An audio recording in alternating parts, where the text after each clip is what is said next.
Welcome to Nature and Science Podcast. I'm Don Murphy.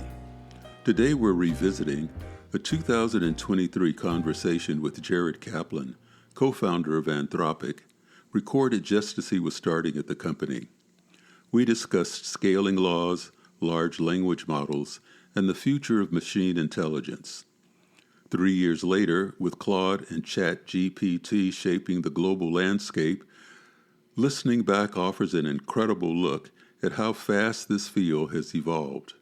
We start with Jared sharing the story of what first drew him to artificial intelligence.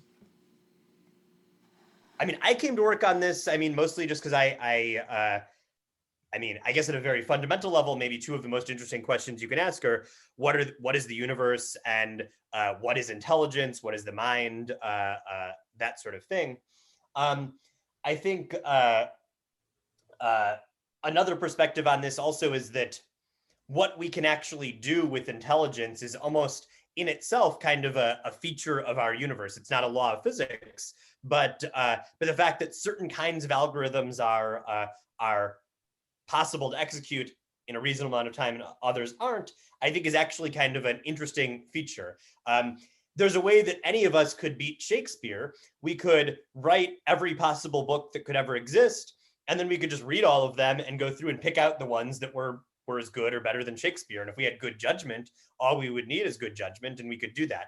But that's obviously a ridiculous idea, because all of the books that could ever be written are completely computationally infeasible to construct or write. And so that's sort of a silly example, but sort of points to this idea that what kinds of things we can and can't do in terms of processing information really kind of fundamentally constrains what's possible. So those are some super abstract philosophical reasons to care. Mostly I care because I think there's been really dramatic progress in AI using neural networks in the last 10 years. And I expect that that's going to continue. And I think a perspective that I, as a physicist, have on this is that there are actually scaling laws in AI. And this is something that I've worked on directly, and it helped inspire GPT-3. So if you look at sort of how smart a program that's writing is, and you look at how smart it is as a function of how much data it reads. We talked about 200 billion words, but it could have been 20 billion words or 2 billion words, et cetera. If you look at how smart it gets as a function of how much data it has and how big the neural network is, how big its brain is, then it turns out there are actually very precise scaling laws. They're actually very reminiscent of things like thermodynamics, in the sense that these networks are so big and the data sets are so big that there's a kind of law of large numbers that when you try to optimize their performance, you get some consistent, predictable result. And so I think that's a perspective that is very much the way that a physicist would think about a system. Just sort of look at what happens when you change certain parameters, and then try to formulate a precise kind of law of nature, like a mathematical formula that tells you what changes as you change these inputs, like the amount of data or how big the neural network is. When you say neural network, I want our listeners to understand we're talking about analogous to the neural connections between synapses in our brain, and there are trillions of them. And so you're, in an analogous way, we're talking about these neural networks in AI being comparable to the brain and the connections that are made. And so the more data, as we were saying, whether it's 200 billion, words of text or whatever it is, represent all these different connections. And when you say there are scaling laws, you're talking about after something gets to a certain point of connections, or you get a certain amount of data, then you can predict that there's going to be a certain level, and to use this word, I think it would be correct to use the word intelligence emerges. Exactly. So and laws that govern that. Yeah, that's exactly right. So yeah, these are artificial neural networks that are being run on big clusters of computers, and it's exactly what you said. As you either make these neural networks bigger, or you increase the amount of data, and there are various different ways you can combine these things. There's a predictable sense in which the intelligence of this system improves. And I mean, you can quantify that very straightforwardly. So for example, in our GPT-3 paper, you can look at the SATs. These SATs are this test that American high school students take to get into college. And they're analogy. There are various word problems in the SATs. There are analogies. And you can ask, how well does this neural net do at answering SAT questions? Could it get into college in the US or not? And the answer is the most recent model on some of these questions, even though it didn't specifically, it wasn't taught to do the SATs, it just read. It's an autodidact. It read everything on the internet in some sense. It learned, the largest model was actually better than the average American high school student at these multiple choice questions. And you can also see that there's this steady improvement. So if you take models that have less data or that have smaller networks, they don't do as well. But there's kind of a steady, predictable scaling of how intelligent these networks are as you increase these inputs. And I think this is one of the many reasons why I don't think that this whole neural network AI deep learning field is sort of overhyped. I think there are these predictable trends which indicate that we're really going to be able to make even more intelligent systems in the relatively near future. Mm-hmm. And I mentioned to you in our early, correspondence, and I wasn't sure if you were responding to this part of what I was saying or not, but can in AI with this technology, with this GTP technology, does this really lead to some sort of sophisticated AI mind? Because this technology, and the algorithms that you employ to run the system, it's self-learning. So this is machine learning that's actually self-learning. After a point, you're not putting any more input in.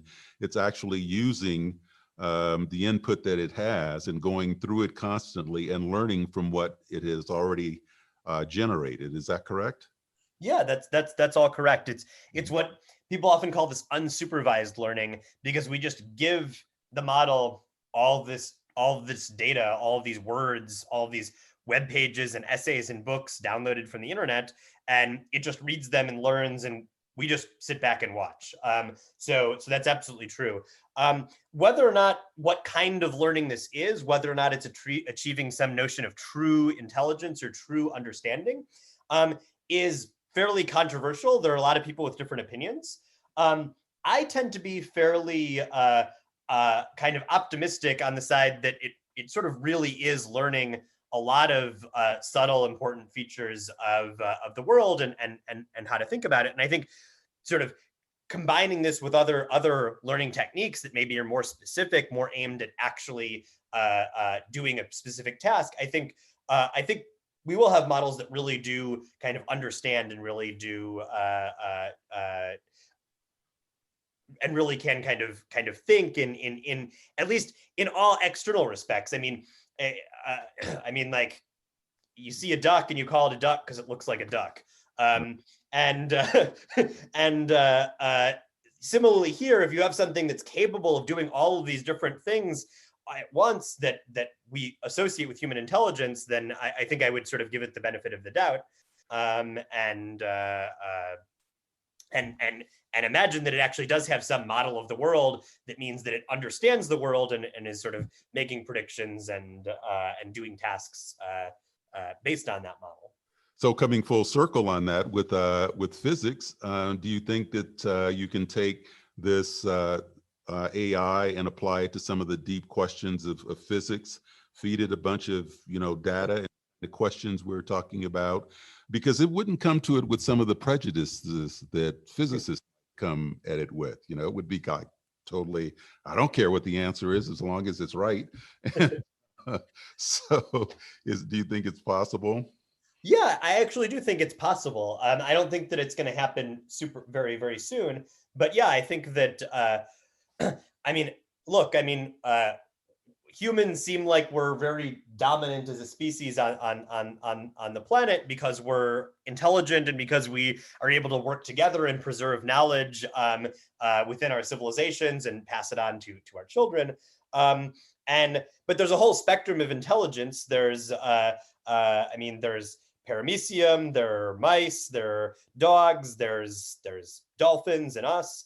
And I don't think that there's no sense in which that continuum of sort of intelligence, of course, I'm oversimplifying a lot by calling it a continuum. I mean, all these different species have different skills. But anyway, there's no reason to imagine that you can't have a creature or an AI system that is much more intelligent than we are, and therefore would be much better at understanding the laws of physics than we are. And I do think that is achievable. One of the benefits of being a physicist is that the field of artificial intelligence research is very traumatized. There was this idea in the sort of 60s and 70s that they were going to be able to build systems that were smarter than people in just 6 months or a year. And I'm not even really sure that very many people believed that or claimed it that widely. But anyway, it has this reputation that the field of AI overclaimed. They said that they were going to make tremendous progress, and then they failed, and there was this AI winter. And so people in the AI field, I think, are very reticent to make any kind of ambitious claim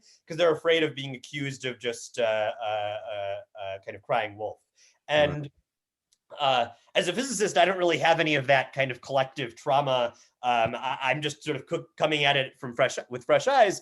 And it really just seems like there's going to be a trend of significant improved performance in intelligence in the sort of foreseeable future. Well, Dr. Kaplan, thank you. I mean, this has just been absolutely fascinating. I could talk to you into the midnight hours about all of this stuff, but I know you have better things to do than to talk to me for 8 hours about this. But I certainly appreciate the hour you've spent with us sharing your knowledge on these subjects. And would you come back again and talk about fields? Sure. I would be happy to come back. Yeah, it was a lot of fun, and thanks for all the questions and for having me. Well, that's it for this episode. We've been talking with Jared Kaplan, co-founder at Anthropic, all about AI. I hope you enjoyed this episode. Please hit the like button and send comments to our website at natureandsciencepodcast.com. As always, stay safe, share happiness, and remember, never stop questioning. Curiosity has its own reason for existing.